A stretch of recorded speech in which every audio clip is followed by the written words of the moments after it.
Muy bien, queridos hermanos y amigos, es un gusto saludarles nuevamente desde la sala de redacción de su programa de preguntas y respuestas.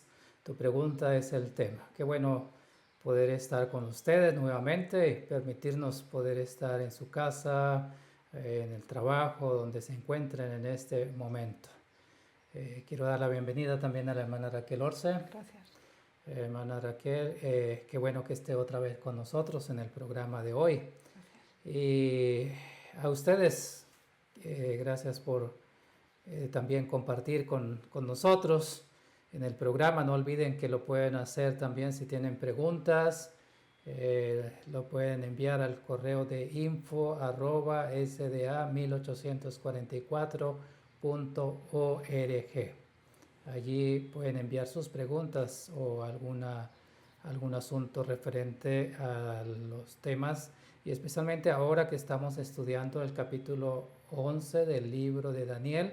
Si hay alguna pregunta en relación a ese capítulo, entonces las podemos recibir en ese correo. Vamos a comenzar pidiendo la bendición de Dios en una oración. Acompáñanos, por favor.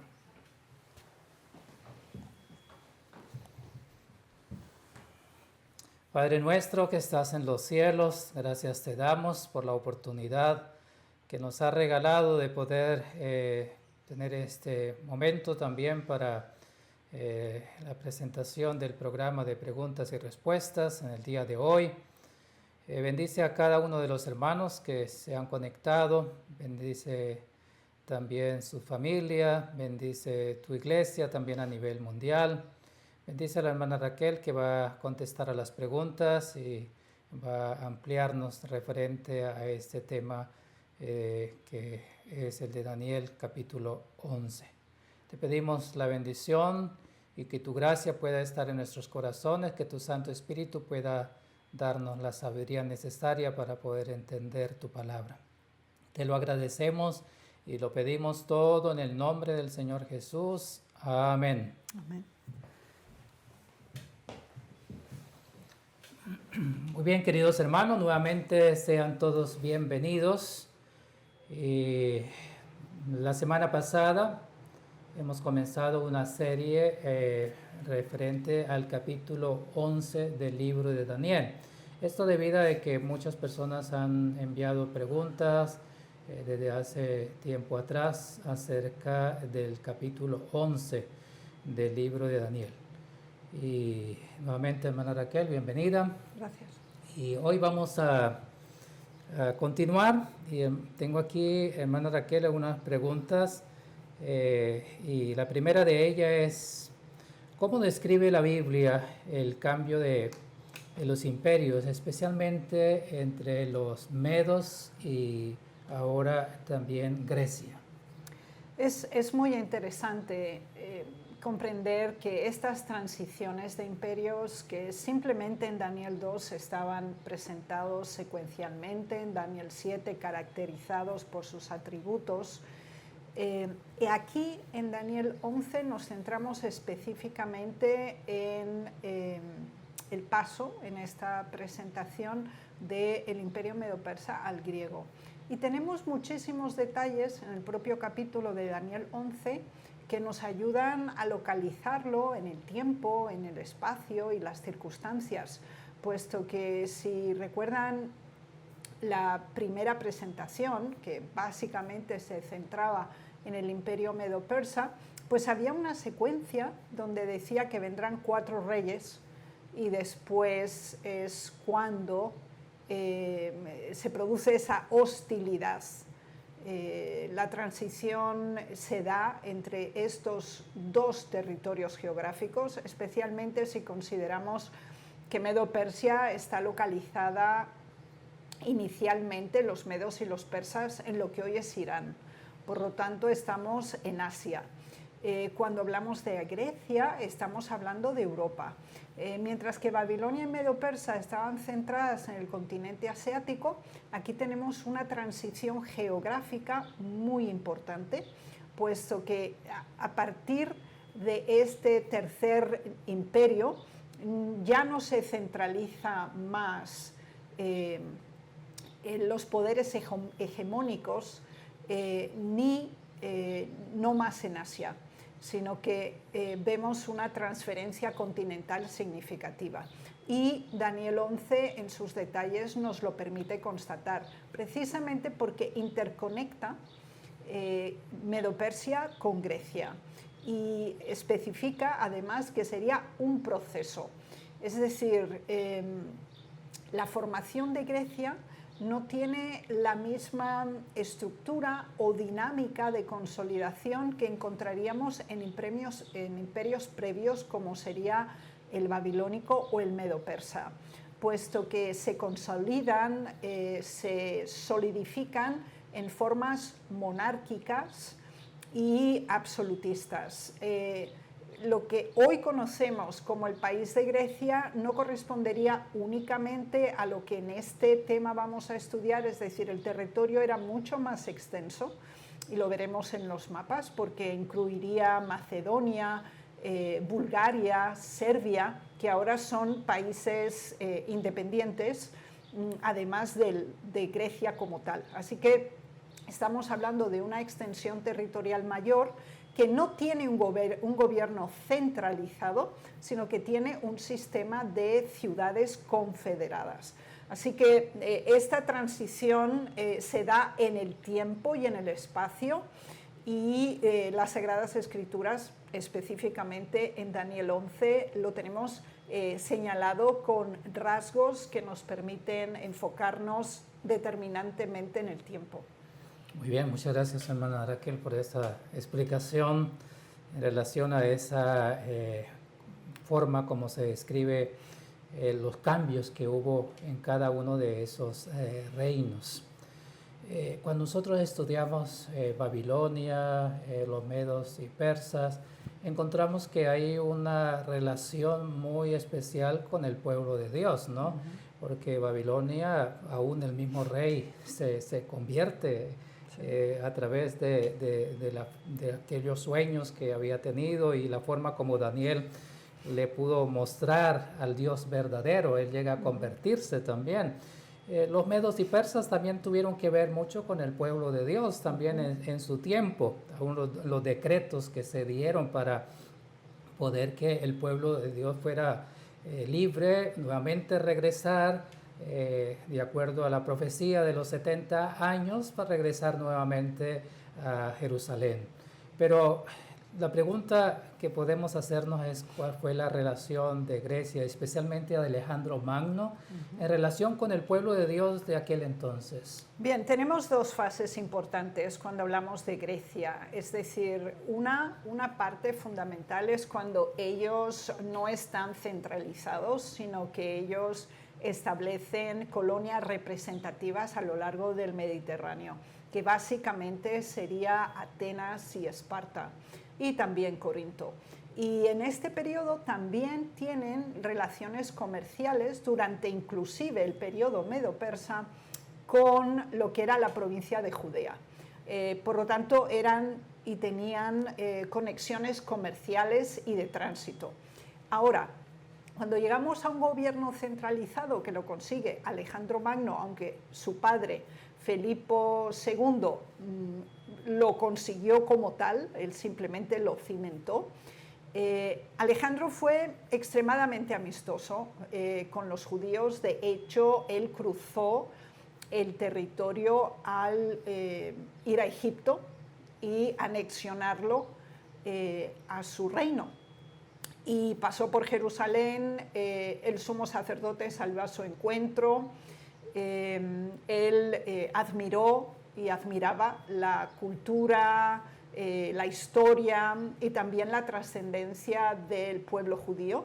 Recordemos que su tutor personal fue Aristóteles y es uno de los grandes científicos de todos los tiempos, es decir, su padre quería que Alejandro no fuera simplemente un guerrero o simplemente un militar con grandes logros, sino que deseaba que tuviera una inteligencia cultivada y se convirtiera en un ser pensante. Por lo tanto, Aristóteles conocía muy bien la cultura judía, aunque él era griego, era macedónico también, y presentó también los logros y los avances de la cultura judía a Alejandro. Por lo tanto, cuando Alejandro Magno cruza hacia Egipto y después regresa de nuevo para finiquitar al imperio persa, las relaciones son amistosas y eso se mantiene durante todo su reinado. Cambian las circunstancias cuando se divide entre los 4 generales. Ahí veremos que hay grandes hostilidades, inclusive persecución del judaísmo como tal y una inserción directa en la comprensión del servicio en el templo, y que eso se daría también posteriormente. Así que tenemos esas 3 fases fundamentales. Interesante. Y creo que usted presentaba la semana pasada acerca de cómo el Señor dirigía estos gobiernos, sin ellos darse en cuenta quizás en la forma como estaba haciendo su trabajo, ¿no? El mismo Alejandro Magno de un momento a otro fue creciendo de una manera extraordinaria y cumplió una misión de acuerdo como estaba escrito en la profecía. Todo estaba allí de una manera detallada y así se manifestó. Y también presentaba acerca de que aún los ángeles están allí dentro de los gobiernos para controlar y dirigir también los asuntos en relación especialmente en relación al pueblo de Dios, ¿no? Porque esta era la parte importante que tenía que ver ahora el pueblo de Dios en relación con esos gobiernos.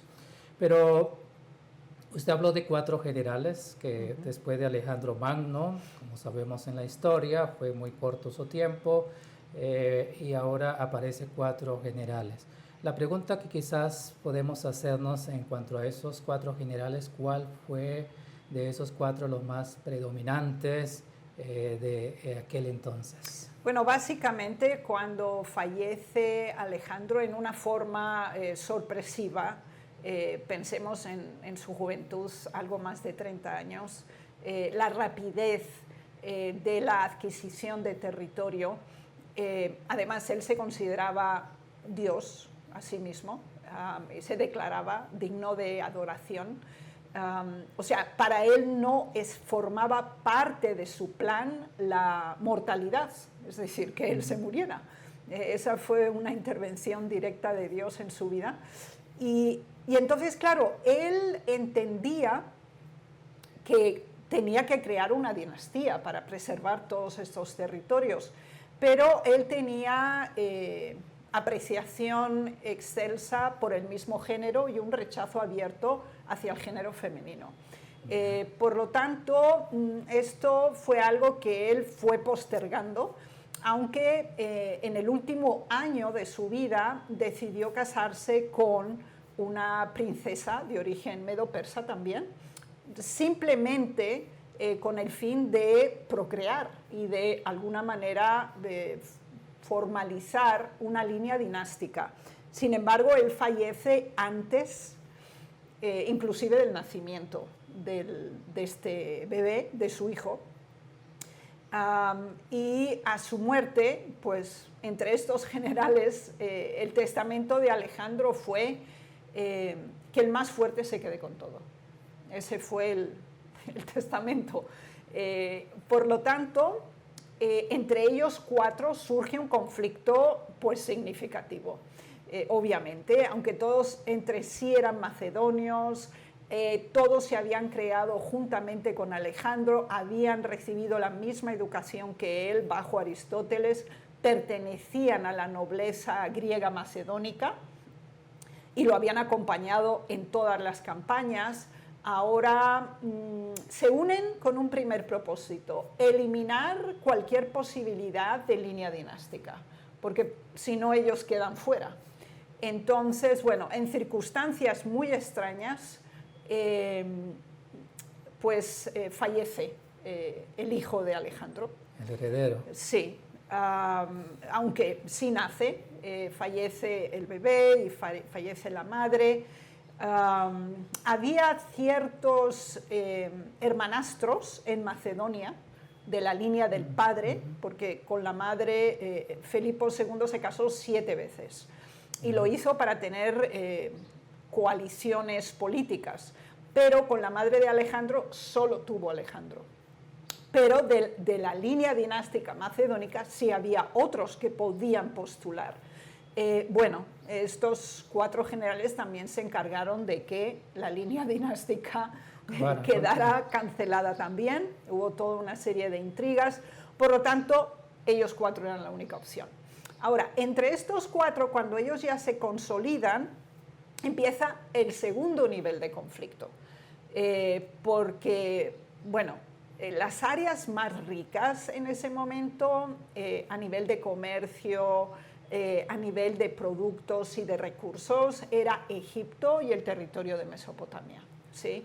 Y es Seleuco, en el área de lo que hoy sería parte de Irán, Irak, Siria, el Líbano, él adquiere ese territorio, lo cual quiere decir que controla prácticamente todas las rutas comerciales desde Asia, India y China para Europa, lo cual era altamente importante.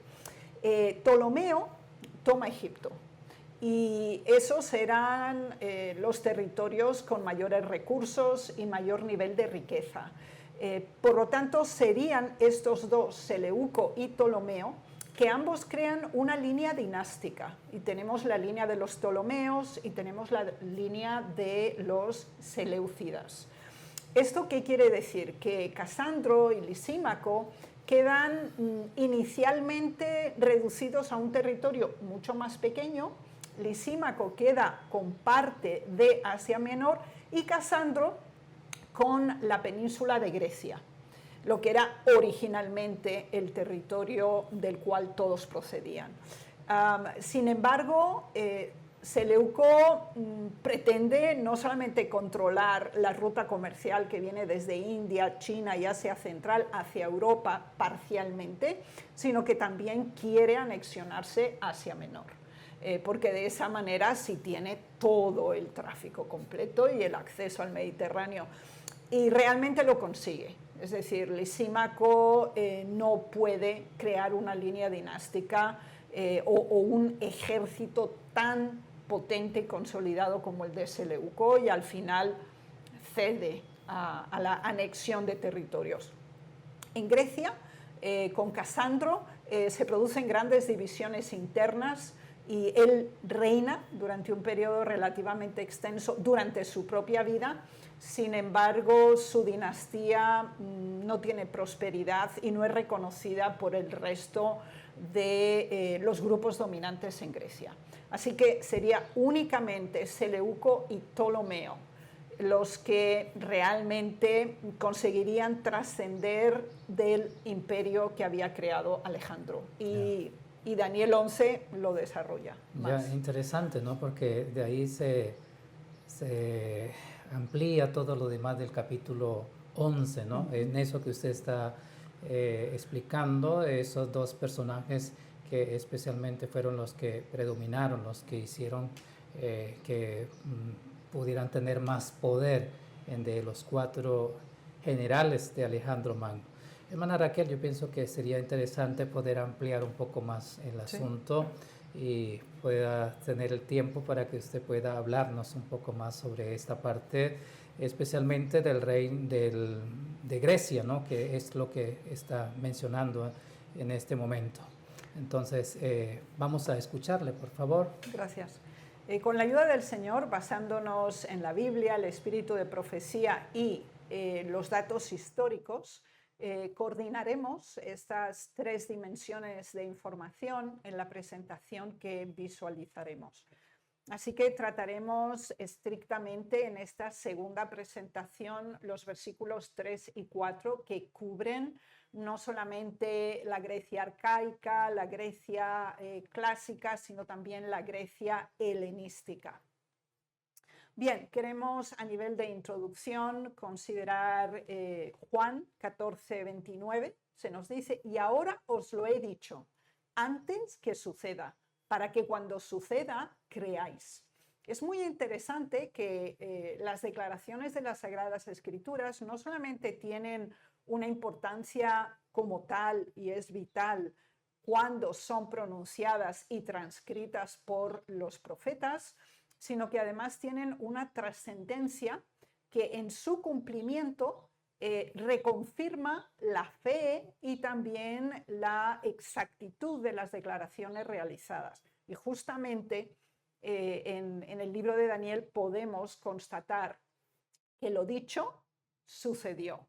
Y esto debe generar una confirmación y una fe realmente fundamentada en la palabra profética. Tenemos también el espíritu de profecía en Mensajes Selectos, tomo 2, página 117, que declara: la historia que el gran yo soy ha trazado en su palabra, uniendo eslabón tras eslabón en la cadena profética desde la eternidad pasada hasta la eternidad futura, nos dice dónde estamos hoy en el transcurso de los siglos y qué puede esperarse en el tiempo venidero.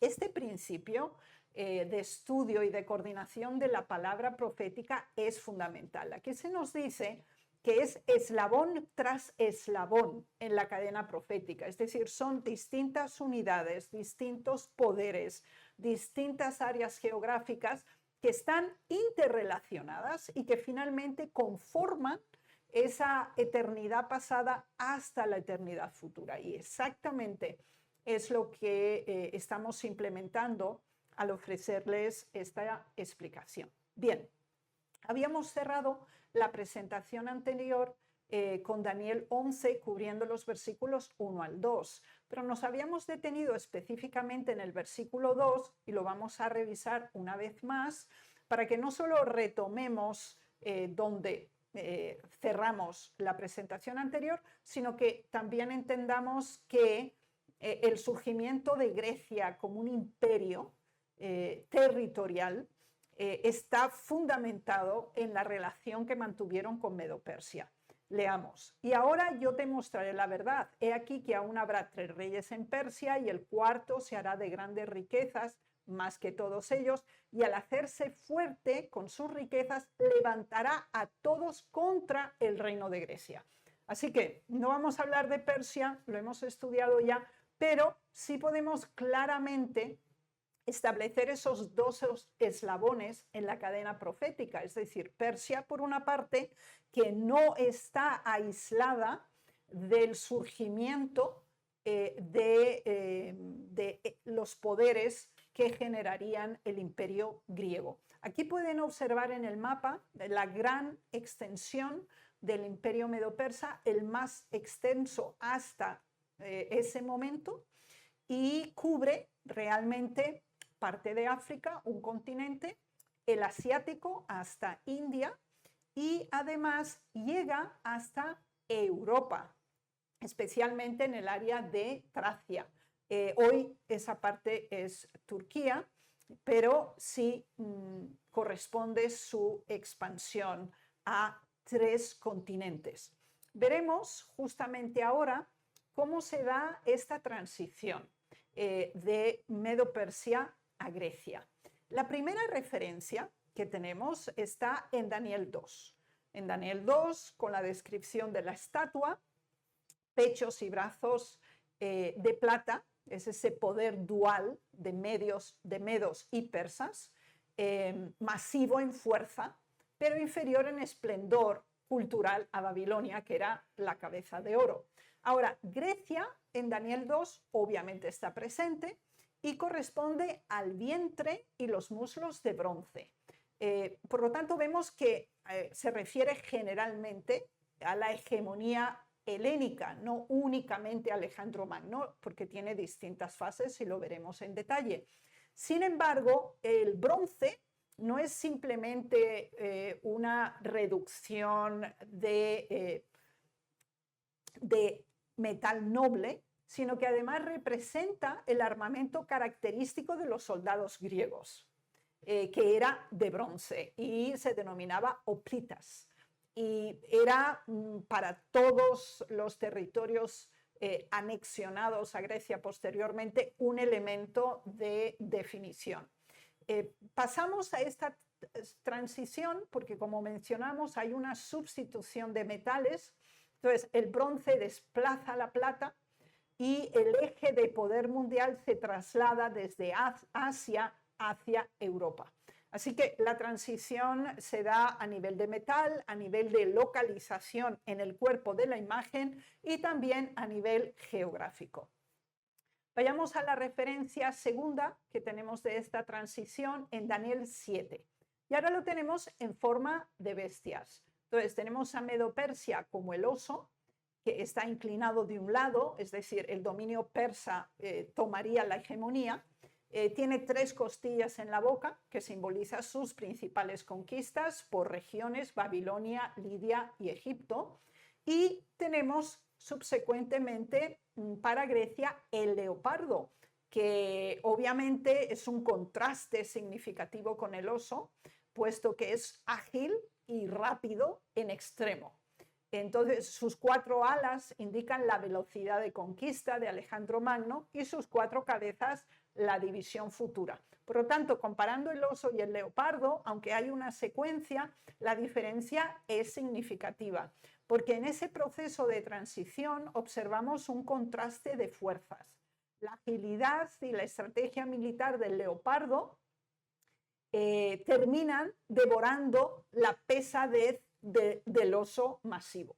O sea, el oso es mucho más fuerte, pero también es mucho más lento. Entonces, esa combinación y el modo en que los elementos simbólicos están descritos son realmente impresionantes. Vayamos a la tercera localización en el libro de Daniel, donde observamos de nuevo esa transición. Y lo encontramos en Daniel 8. Y son 2 animales. Tenemos el carnero con 2 cuernos, que es Media y Persia. Y es interesante porque se nos dice que uno de los cuernos crece más al final que el otro. Y de nuevo se vuelve a reconfirmar que el dominio persa estaría hegemónicamente sobre el medo y que conquistaría hacia el poniente, el norte y el sur sin oposición. Por parte de Grecia, aquí se presenta como el macho cabrío. Y se nos especifica algo muy importante. Venía del occidente, tan rápido que no tocaba tierra. Su cuerno notable representa directamente a Alejandro Magno, pero también sabemos que posteriormente se quebraría y otros surgirían. Por lo tanto, aquí en Daniel 8 tenemos el choque y la ruptura. Es decir, el macho cabrío se distingue o destruye al carnero con furia, ¿sí? Lo pueden leer en Daniel 8, versículos 5 al 8 y después del 20 al 21, donde ahí mismo tiene la decodificación que el macho cabrío se refiere a Grecia y el carnero a Medo-Persia. En su máximo apogeo, el gran cuerno se rompe y brotan 4 hacia los 4 vientos también. Daniel 11 es la 4ª referencia que tenemos y ahora está basado en una secuencia historicista, porque se nos habla del 4º rey rico, medo-persa, identificado con Jerjes I o el Asuero de la Biblia, es el mismo, y usó sus inmensas riquezas para provocar y atacar con todo ese ejército al reino de Grecia. En Grecia se le define como el rey valiente. Es un líder guerrero, en este caso Alejandro Magno, y se levanta para dominar con gran poder, desmantelar a Persia y hacer su voluntad, tal como el versículo detalla. Por lo tanto, aquí se da una ruptura y una división también, porque en Daniel 11 se nos habla que el reino es quebrantado y repartido hacia los 4 vientos entre sus generales y no pasa a sus hijos, no se crea línea dinástica. Por lo tanto, tenemos 4 referencias en el propio libro de Daniel acerca de esta transición. Por lo tanto, no da lugar a dudas este traspase del imperio medo-persa al griego. Bien, ¿cómo se da este conflicto entre Medo-Persia y Grecia? Bueno, hay un desarrollo de hostilidades y esto es importante que nosotros lo entendamos. Es decir, el primer detonante es la revuelta jónica. Es decir, entre los años 499 y 494 a.C., el imperio medo-persa está en su máximo nivel de expansión y entonces se produce un choque. Es decir, cuando los medo-persas conquistan Asia Menor, la costa actual de Turquía, allí estaban localizadas prósperas colonias griegas. Y aquí se da un problema, porque estas colonias griegas correspondían al sistema de Grecia. Recuerden que cuando estamos hablando de Grecia no estamos hablando de un país, estamos hablando de un conjunto territorial asociado culturalmente. Me explico. Nosotros teníamos 3 poderes dominantes en este periodo. Tenemos Atenas, tenemos Esparta y tenemos Corinto. Y todo ello se encuentra en el mar Egeo. Es decir, Atenas es la capital de Grecia actualmente, pero esa era una ciudad-estado que no tenía rey en este momento, sino que tenía representación de ciudadanos. De ahí viene también el término democracia, que es el gobierno de los muchos, de los demos, ¿sí? Sin embargo, en Esparta hay un gobierno monárquico, militar y extremadamente dictatorial. Y tenemos Atenas en el mar Egeo, en la península Ática, y en el sur, en la península del Peloponeso, tenemos a Esparta.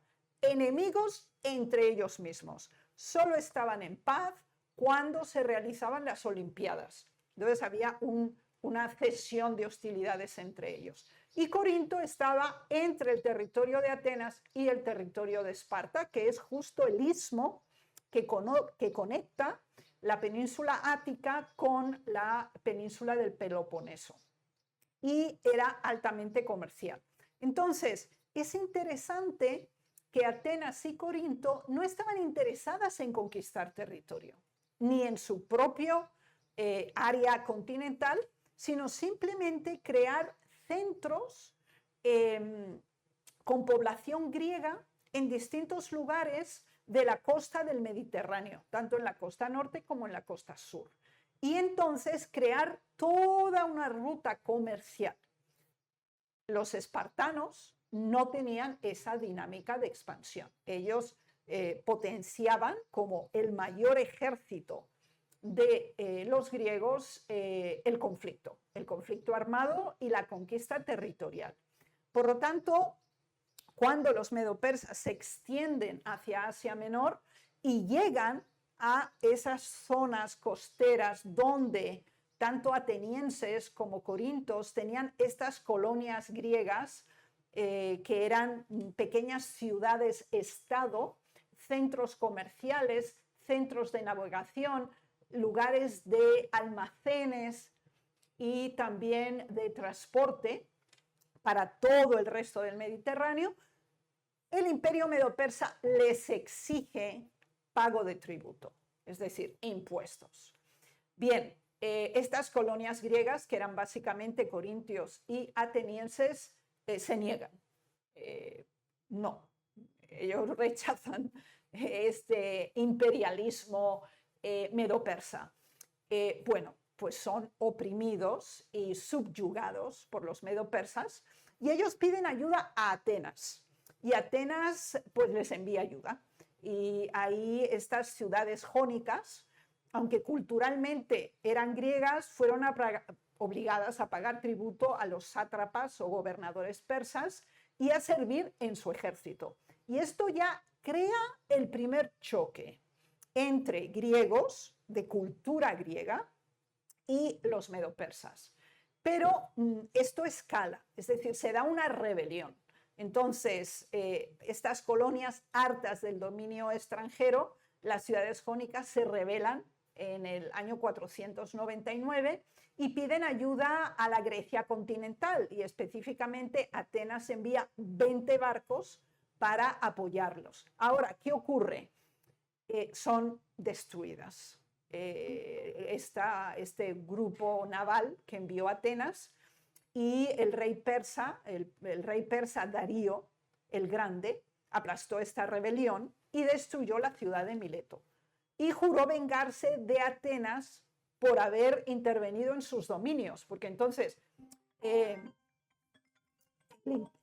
imperio medo-persa ve como un ataque a sus territorios que Atenas envía una fuerza armada.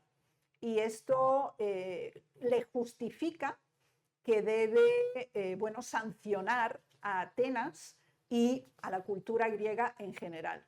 Y es muy interesante porque cuenta la historia que Darío dijo: recuérdame todo el tiempo que hay que vengarse de los atenienses. Y de hecho lo hizo.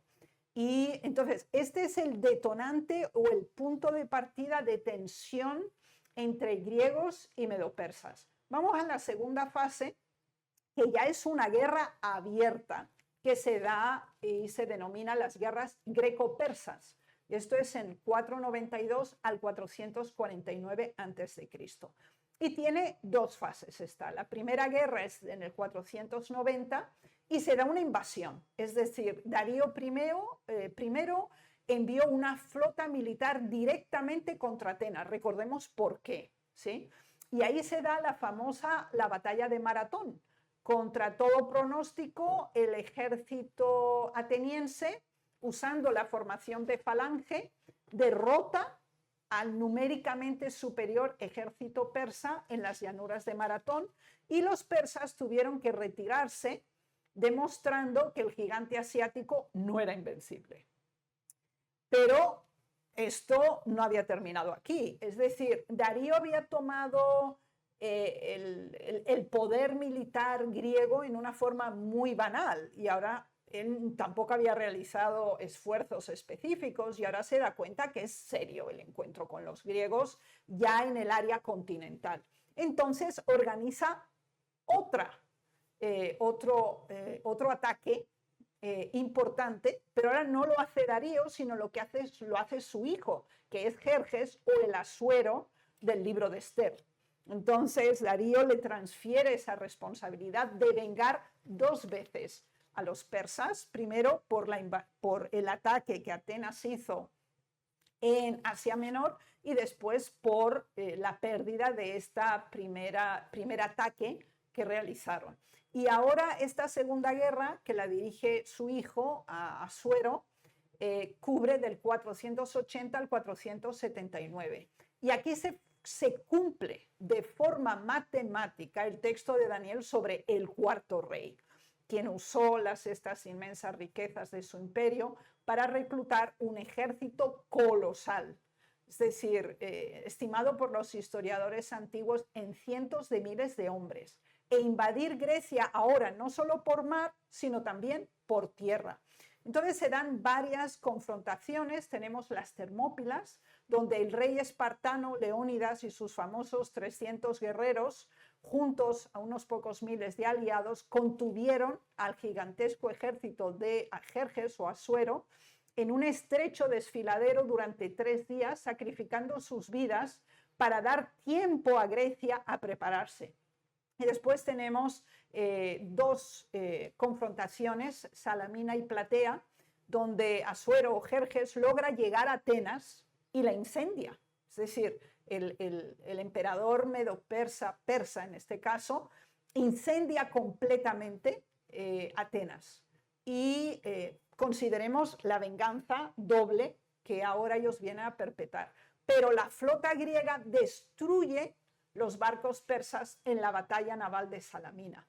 Entonces, el año siguiente, en el año 479, el ejército terrestre persa fue definitivamente derrotado en la batalla de Platea, y obligan a Jerjes o Asuero a huir de regreso a Asia para nunca más volver.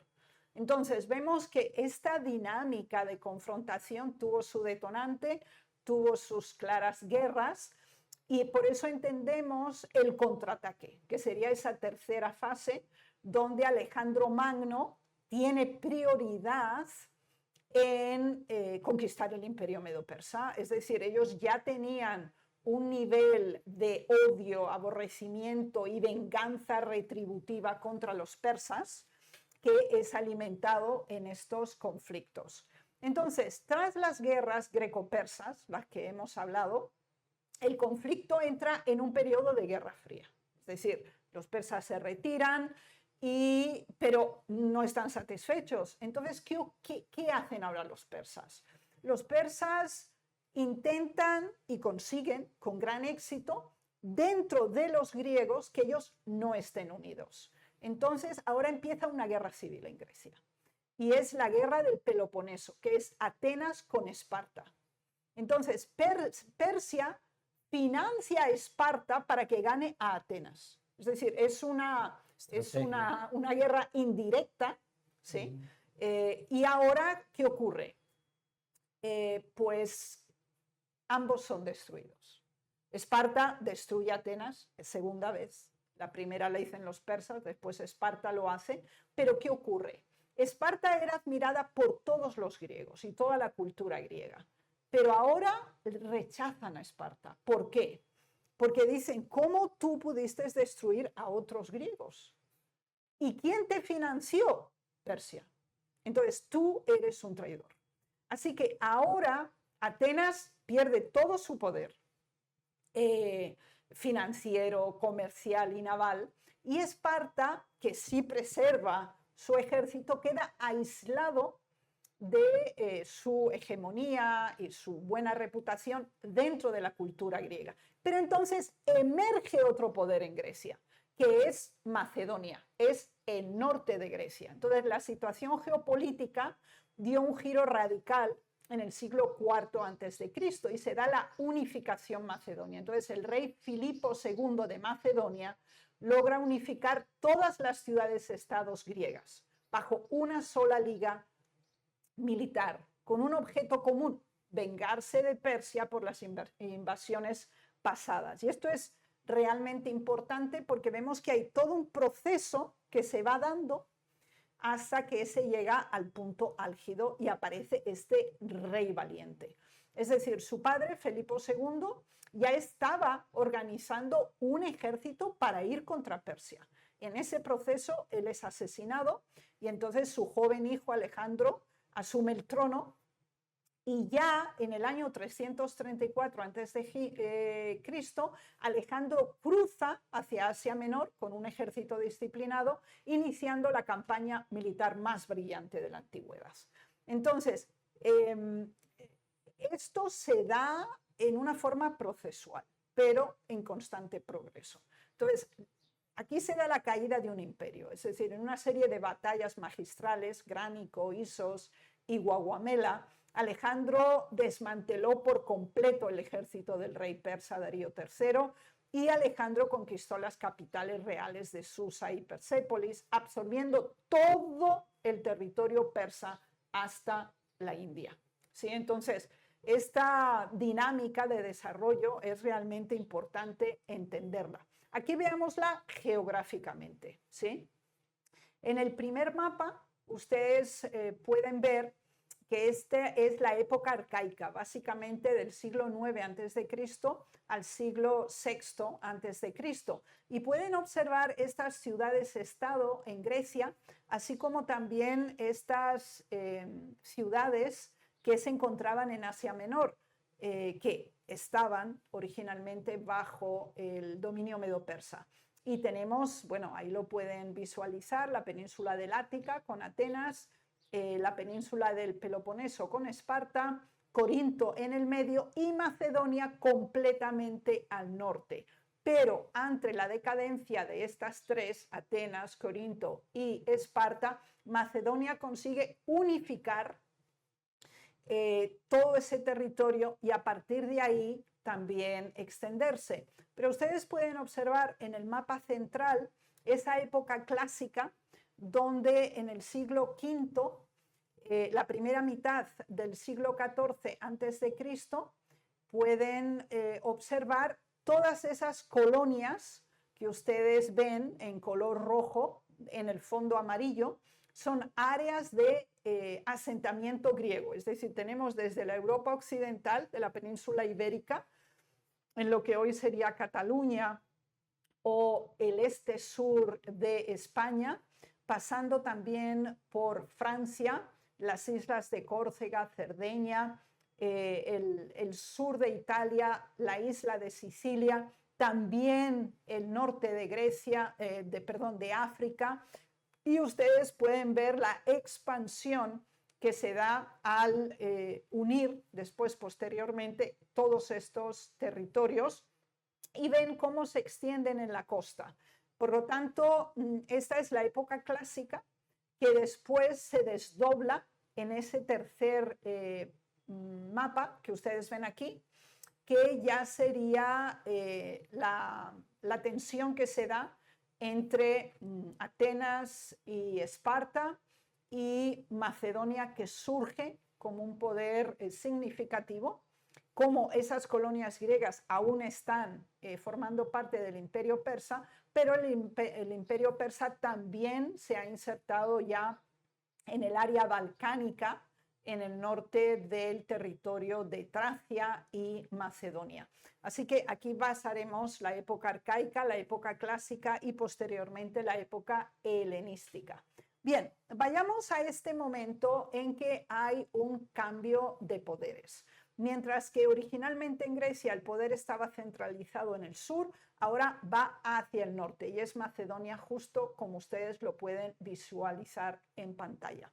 Aquí tienen una fotografía de las monedas, una moneda en específico que imprimió Filipo II, que vivió del 359 al 336 a.C., y él fue un conquistador. Él entendió que la división dentro del territorio de Grecia y entre los griegos unidos culturalmente, no gubernamentalmente, era un problema y un elemento de debilidad. Así que Filipo II decide que es absolutamente necesario juntar, unir a toda la población griega. Y así decide establecer un mapa de expansión. Entonces, cuando él asume el trono, Macedonia era apenas una franja vulnerable en el norte de la península balcánica, es parte de lo que hoy es Bulgaria y Macedonia, pero hacia el final de su reinado el mapa político se había transformado por completo. El reino macedonio controlaba directamente desde las costas de Tracia hasta el Monte Olimpo y ejercía una hegemonía total sobre el resto de Grecia, con excepción de Esparta, a través de la Liga de Corinto. Y en este contexto es cuando Daniel 11:3 declara: se levantará luego un rey valiente, el cual dominará con gran poder y hará su voluntad. Así que ahora vamos directamente a Alejandro Magno, pero es importante entender que él no surge porque sí. Hay un contexto, hay unas circunstancias, hay una historia previa. Vayamos al primer grupo elemental en su biografía, y es su origen. Es decir, él nace en Pela, la antigua capital de Macedonia, en el año 356 a.C. Él era hijo del rey Filipo II de Macedonia y de la princesa Olimpia de Épiro. Así que su origen era completamente dinástico y real. Su educación es formado intelectualmente por el filósofo griego Aristóteles, quien le inculcó el amor por la literatura, la medicina, la ciencia y la filosofía. Y su padre personalmente se encargó de su preparación militar. Es decir, él fue adiestrado desde temprana edad por su padre en tácticas de combate y liderazgo de falanges. Por lo tanto, era muy completa la forma en que su padre organizó la formación y el crecimiento de Alejandro con el propósito de que llegara a formar un imperio. El segundo elemento es cómo se desarrolló Alejandro como tal. Es decir, él asciende al trono, es coronado a los 20 años de edad, tras el asesinato de su padre Filipo II en el 336 a.C. Bien, ya se había dado una consolidación de Grecia con su padre, ahora él sofoca rápidamente las rebeliones de las ciudades-estado griegas como Tebas para asegurar la hegemonía macedonia. Es decir, los atenienses y los corintios despreciaban a los macedonios, consideraban que eran griegos de segunda categoría. El hecho de que vivían en las montañas y vivían en un área menos desarrollada que Atenas o Corinto. Ahora, los macedonios no estaban dispuestos a asumir esto. Por lo tanto, Alejandro se encarga de fortificar esta consolidación. Él hace que los generales y la nobleza macedónica se case por la fuerza con toda la nobleza del resto de Grecia, de manera que queden todos interconectados antes de partir al continente asiático. Entonces, ahora organiza la campaña asiática, cruza el Helesponto en el 334 a.C. con un ejército de aproximadamente 40.000 hombres para enfrentar al gigantesco imperio persa. Ahora, él crea una ruta de conquista, es decir, él era un estratega, un pensador y además como militar usaba la sorpresa. Es decir, no había ni una sola batalla que fuera igual a otra. Es decir, él estudiaba el terreno, consideraba sus fuerzas, tenía un gran sistema de inteligencia o de espionaje para ver cómo estaba el ejército que iba a enfrentar y cuáles eran los planes. Por lo tanto, avanzó victorioso a través de Asia Menor. Recordemos que hacía aproximadamente 75 años antes, casi 80, que esas ciudades griegas habían tenido este problema con Medo-Persia. Entonces, esa primera fase, él llega a esas áreas donde inmediatamente tiene soporte, porque ahí viven griegos. Entonces, y se unen más miembros a su ejército. Después procede al levante mediterráneo, Egipto y Mesopotamia. Y después persigue al rey persa Darío III hasta su propia gente asesina al rey, simplemente se lo entrega. Por lo tanto, él tiene un plan. Y es interesante que cuando él va descendiendo por la costa de Asia Menor, él no entra en el área continental. Él decide pasar por todo el territorio de lo que era también Judea y el Líbano para llegar a Egipto. Él quería estar seguro que cuando atacara de regreso al imperio medo-persa no hubiera nadie en la retaguardia que lo atacara. Y por eso fue primero a Egipto. Entonces, él conquista Egipto, los egipcios se rinden, es decir, él no lucha para conquistar Egipto. Los egipcios se sentían sometidos por los medo-persas, aunque fueron muy flexibles con ellos, los tributos eran muy altos, ya que Egipto pues era un gran productor agrícola. Entonces, cuando llega Alejandro, ellos abren la ciudad y lo coronan faraón, sin él siquiera pedirlo. Por lo tanto, fue pues muy fácil el acceso, ya que ellos querían liberarse de los persas. Y a partir de asegurar la retaguardia, decide regresar. Y entonces sí se da el fin definitivo del imperio medo-persa. Entonces, analicemos diversos logros de Alejandro Magno. Recordemos que es valiente, la Biblia así lo describe, tenía gran poder, pero hacía todo de acuerdo a su propia voluntad, así lo creía. Entonces, el primer logro fundamental que le facilitó la destrucción del imperio persa fue la consolidación de Grecia. Entonces, derrotó decisivamente a las fuerzas persas en batallas históricas, es decir, él lo fue organizando, primero en la batalla de Gránico, después en Isos y después finalmente en Gaugamela. Ahora, para él era fundamental la expansión territorial. Entonces creó uno de los imperios más grandes de la antigüedad, extendiéndose desde Grecia, y aquí estamos en Europa, hasta el valle del río Indo en la actual India. Y no siguió porque su ejército se negó a seguir, puesto que ellos querían regresar a sus territorios iniciales. El tercer gran logro, aparte de la eliminación del imperio persa y la expansión territorial, fue la helenización. Es decir, él fundó decenas de ciudades, muchas llamadas Alejandría, por ejemplo, en Grecia, en Egipto, que actuaron como centros de difusión de la cultura, de la lengua, del griego koiné, y el pensamiento helénico.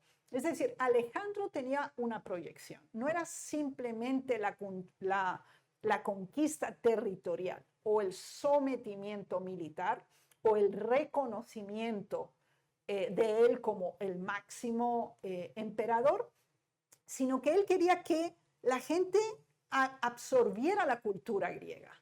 Y eso se llama helenización. Es decir, él creía en una civilización urbana, entonces fundaba muchísimas ciudades. Además de eso, creaba grandes elementos de comunicación, rutas comerciales, potenciaba la conexión entre los locales y los griegos. Es decir, él presenta otra proyección de imperio que no se había dado hasta entonces. Hasta entonces teníamos dos modalidades de imperio. Una que se limita a conquistar territorio, los asirios, los babilonios, los persas, pero ya en la primera fase de Grecia se centran mucho más en el imperio económico. Es decir, no es importante conquistar tierra, es importante dominar el dinero y los productos. Y hasta hoy, en nuestro tiempo, existen esas dos modalidades de imperio, es decir, que el que es un imperio económico y el que es un imperio territorial a veces coinciden. En este caso de Alejandro, él consideraba que en una primera fase tiene que ser un imperio territorial, pero para que se preserve, tú tienes que introducir la cultura, los hábitos, la lengua, y de esa manera se solidifica y se convierte en un territorio híbrido que, aunque está en su área geográfica inicial, ahora está unido con esta nueva cultura. Daniel 11 en el versículo 4 nos anuncia qué iba a suceder con este éxito, con esta rapidez, con esta eficiencia estratégica, pero cuando se haya levantado, es decir, cuando esté en su máximo apogeo, su reino será quebrantado. Es decir, igual de rápido inicia, igual de rápido termina. Y se nos dice más, y repartido hacia los cuatro vientos del cielo, y más, no a sus descendientes, ni según el dominio con el que él dominó. Esto nos dice más información. Primero, no habría línea dinástica. Y segundo, ninguno que vendría después de él dominaría con el mismo poder, con la misma intensidad y con la misma expansión territorial. Y se dice por qué. Porque su reino será arrancado y será para otros fuera de ellos. Por lo tanto, dos veces queda confirmado, Alejandro no iba a crear línea dinástica, serían otros los que recibirían ese territorio, fuera de la línea de dinastía, y ese reino sería fragmentado. Por lo tanto, ustedes ven aquí en el primer mapa donde se observa el ascenso, la expansión y también la caída de Alejandro Magno, porque ven todo este territorio que él fundamenta en apenas 13 años de reinado, transformó por completo el mundo conocido de entonces. Y fue uno de los impactos militares y culturales más importantes de la época. Sin embargo, de acuerdo a la profecía, había puntos clave de esa transición. Lo hemos mencionado en la introducción, el testamento de Alejandro en su lecho de muerte, cuando le preguntaron a quién dejaba su reino, se dice que Alejandro respondió kratistoi, significa al más fuerte. Esto desató una competencia feroz entre sus generales. Piensen que estos cuatro, entre otros también, fueron educados juntamente con él. Eran todos macedonios y eran como hermanos, eran una familia. Esto el padre lo había organizado de tal manera que fuera un equipo, que fuera tan firme, tan consolidado, que no tuviera competición. Y ahora el primer paso es, bueno, muere Alejandro y la caída de la familia real fue lo primero que sus generales colocaron como prioridad. O sea, para asegurar sus propios reinos, los generales eliminaron sistemáticamente a la familia de Alejandro, la cercana, la nuclear y la extensa, incluyendo a su madre. Es decir, su madre fue asesinada, su esposa también, y su hijo, que iba a ser Alejandro el IV, también fue muerto. Entonces, eliminando todos aquellos que podían de alguna manera acceder al poder, ahora se da el legado cultural. Es decir, a pesar de la fragmentación política que ustedes pueden ver aquí en el mapa, y es obvio que serían dos poderes fundamentales, Seleuco y Ptolomeo, no solamente por la localización geográfica, sino también por la expansión territorial. Es muy remarcable la reducción de territorio de Casandro o de Lisímaco en comparación con Ptolomeo y Seleuco, pero no solamente por kilómetro cuadrado, sino también por área de influencia, área de poder, área de riqueza y control de recursos naturales. Sin embargo, en el momento en que Alejandro muere y se da esta fragmentación, ya no se habla de imperio griego como tal, pero sí de época helenística, porque estos, tanto Seleuco como Ptolomeo, Lisímaco, Casandro, llevan consigo esa misma visión que tenía Alejandro. Es decir, nosotros llegamos y nos iremos o moriremos, pero debe quedar la cultura, el idioma, la ciencia, los hábitos y las tradiciones griegas. Y esto lo consiguieron, porque a pesar de esta fragmentación política, esta división dio inicio, como les decía, a la época helenística. Y es muy interesante que la Biblia presenta estas fases, la del imperio, así como la del periodo helenístico, y desarrolla una gran parte de ese periodo helenístico en la parte central de Daniel 11. Y esto transformó el Mediterráneo y el Medio Oriente durante los siglos venideros. Y ahora sí llegamos a la conclusión que queremos centrar en Amós 3:7, porque no hará nada Jehová el Señor sin que revele su secreto a sus siervos los profetas. Aunque Daniel no fue testigo, nosotros sí tenemos esas referencias y vemos cuánto detalle se dio para que en ningún momento se cuestione esa transición y esa secuencia en las civilizaciones. En Profetas y Reyes, página 535, nos dice: la fuerza de las naciones y de los individuos no se halla en las oportunidades o facilidades que parecen hacerlos invencibles, no se encuentra en su jactanciosa grandeza. Lo que determina su elevación o caída es la fidelidad con que cumplen el propósito de Dios. Y este elemento es final y es decisivo en el surgimiento y en la caída de imperios y poderes. Y lo vemos una vez más confirmado aquí con Alejandro Magno y posteriormente con la época helenística. Muy bien, muchas gracias, hermana Raquel, por esta explicación tan amplia que podemos encontrar en esta presentación que usted nos ha hecho. Y bueno, el tiempo se nos ha ido tan rápido que seguramente si ustedes tienen preguntas pueden hacerlo para el próximo programa. Podamos tener también de ustedes alguna inquietud sobre lo que hemos visto hoy. Seguramente habrán muchas, porque esta parte es interesante, cómo de ahí inicia lo que después vamos a ver en el resto del capítulo, ¿no? De estos 4 generales que usted nos presentó y la forma como se distribuyeron la tierra y que llegaron a manifestarse en estos 2 en especial, que fueron los Seleucos y los Ptolomeos, ¿sí? Y seguramente vamos a mirar un poco más en la próxima sobre estos 2 especialmente, ¿no? Pero es interesante aquí en 3 cosas que se menciona acerca de Alejandro, que era valiente, lo presentaba la Biblia, ¿no? Sí. Rey valiente, que iba a presentarse con gran poder y hacía su voluntad. No sé a qué se refería eso, hacía su voluntad específicamente. Es decir, él tenía un plan, ¿sí? Y Ya. lo cumplió. El plan lo cumplió.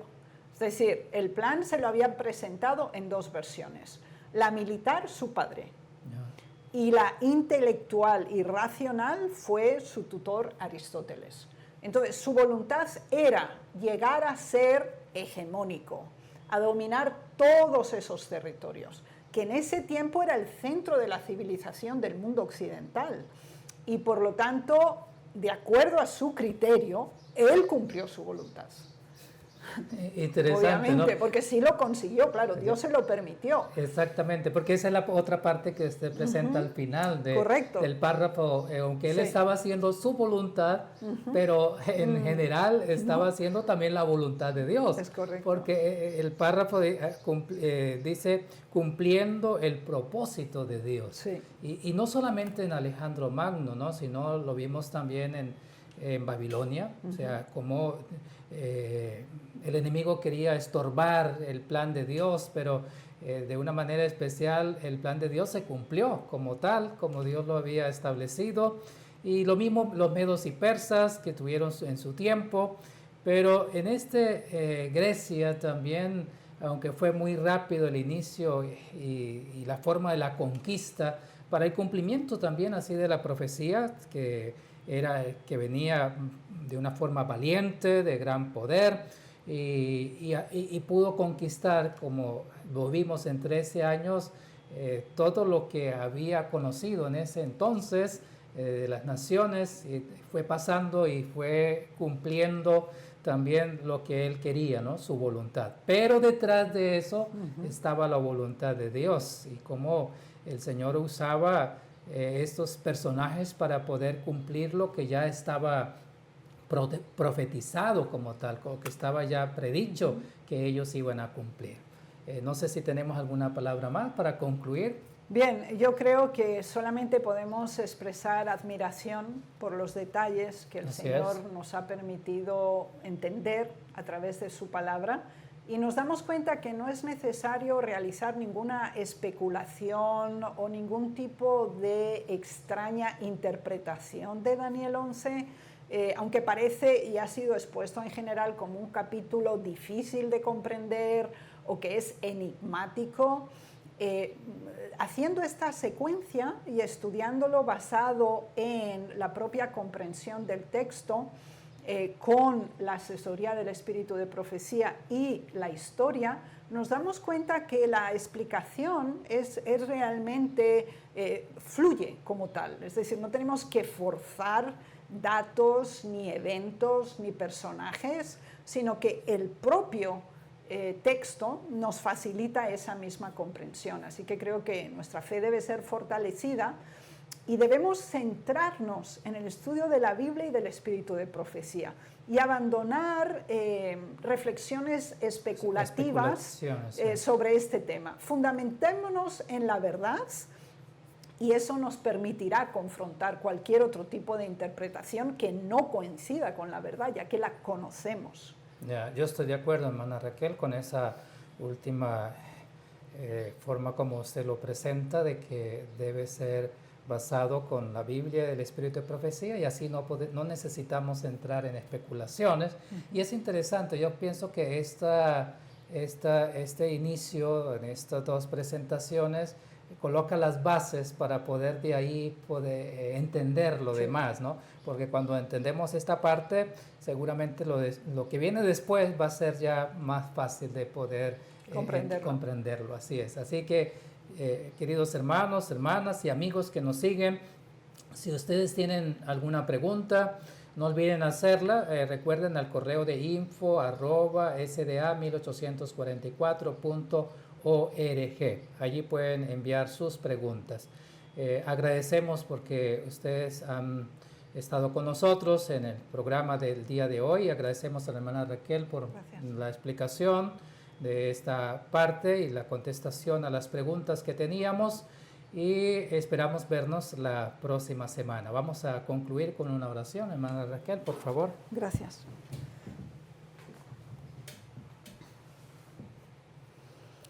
Padre nuestro, te alabamos y glorificamos y expresamos nuestra gratitud por las importantes verdades que fortifican nuestra fe y confirman tu intervención sobre los eventos de este mundo. Todo tiene un origen, un desarrollo y un final, y tú velas para que el plan de salvación se cumpla. Ayúdanos a ser parte de ese plan, a hacerlo en obediencia, en fidelidad y en auténtica confianza a tu palabra.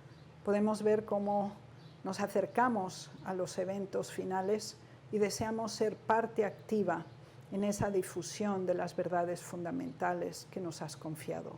Ayúdanos, pues, por medio de tu Santo Espíritu, fortifica nuestra fe, afirma nuestra experiencia contigo y también, Señor, danos la motivación y la dinámica para hacerla conocer.